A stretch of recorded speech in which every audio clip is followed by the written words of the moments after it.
അപ്പൊ ഇത് ആർക്ക് വേണ്ടിയിട്ടാണ്? പെങ്ങളുടെ മകൾക്ക് വേണ്ടിയാണോ? പെങ്ങളെ കുട്ടിക്ക് ഞാൻ എന്തിനാണ് ഇവിടെ വരുന്നത്? എന്റെ കുട്ടിക്കല്ലാണ്ട് എന്റെ മോൾക്കാ.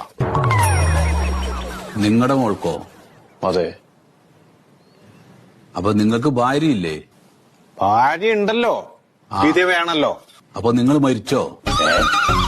എന്റെ ഭാര്യ വിധവയാണല്ലോ. എങ്ങനെ നിങ്ങളുടെ ഭാര്യ വിധവയാവും? മരിച്ചു കഴിഞ്ഞാൽ വിധവയല്ല, ഭർത്താവ് മരിച്ച ഭാര്യ വിധവയല്ലേ സാറേ? നിങ്ങളിപ്പോ ജീവിച്ചിരിപ്പുണ്ട്. ഉണ്ട്. നിങ്ങളുടെ ഭാര്യയും ജീവിച്ചിരിപ്പുണ്ട്. ഉണ്ട്. പിന്നെ നിങ്ങളുടെ കുട്ടിക്ക് എങ്ങനെ ആനുകൂല്യം കിട്ടും? എന്റെ സാറേ, മരിച്ചുപോയ സുധാകരന്റെ ഭാര്യയാണല്ലോ വിധവയാന് ശേഷം ഞാൻ കല്യാണം കഴിച്ചത്. വിധവേനെ കല്യാണം കഴിച്ചു. അപ്പൊ എനക്കൊരു കുട്ടി ഉണ്ടായി.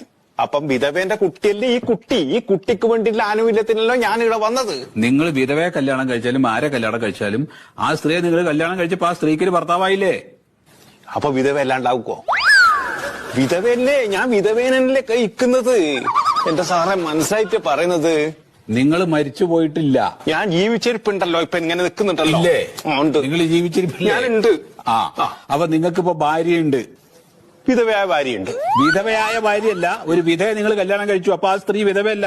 അല്ല സാറേ, മറ്റേ ഈ മൂപ്പർ മരിച്ചു പോയി കഴിഞ്ഞിട്ട് വിധവയായ പോലെ ഞാൻ കല്യാണം കഴിച്ചു. അത് മാറാൻ പോകുന്നുണ്ടോ? അത് കിട്ടില്ല. അതൊരിക്കലും കിട്ടില്ല. അതെന്ത്? ഇനി നിങ്ങൾക്ക് ഈ ആനുകൂല്യം കിട്ടണമെങ്കിൽ ഒരു വഴിയുണ്ട്. സാർ, എന്ത് വഴിയാന്ന് സാർ ആനുകൂല്യം കിട്ടിയാൽ മതി. പക്ഷെ അതിന് നിങ്ങൾ മരിക്കണം.